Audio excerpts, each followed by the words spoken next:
আসসালামু আলাইকুম, সবাই কেমন আছেন? আশা করি সবাই ভালো আছেন। শীতের সময় কিন্তু আমরা নানা রকম সবজি বাজারে উঠে থাকে। তো এটা হচ্ছে শালগম আর এটা হচ্ছে তেলাপিয়া মাছ। মাছটা প্রথমে আমি ভেজে নিলাম।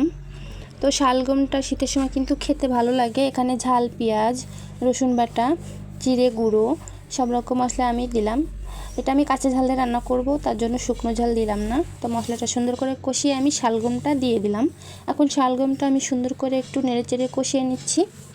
আপনাদের কাছে যদি আমার ভিডিও ভালো লাগে চ্যানেলটা সাবস্ক্রাইব করে লাইক করে পারলে ভিডিওটা শেয়ার করে পাশে থাকবেন। তো এবার আমি কষানোর জন্য একটু পানি দিয়ে দিলাম। তো এই যে আমার শালগমটা কষানো হয়ে গেছে, আমি এবার ঝোলের পানিটা দিয়ে দিলাম। ঝোলের পানিটা দিলে পানিতে একটু বলক আসলে আমি এখানে মাছগুলো সুন্দর করে সাজিয়ে দিয়ে দিচ্ছি। দিয়ে আমি সুন্দর করে রান্না করে নেব। এবার আমি এখানে ধনে পাতাটা দিয়ে দিচ্ছি।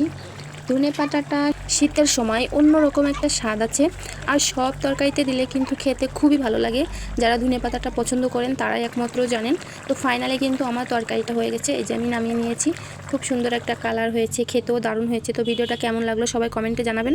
সবাই ভালো থাকবেন, সুস্থ থাকবেন। আল্লাহ হাফেজ।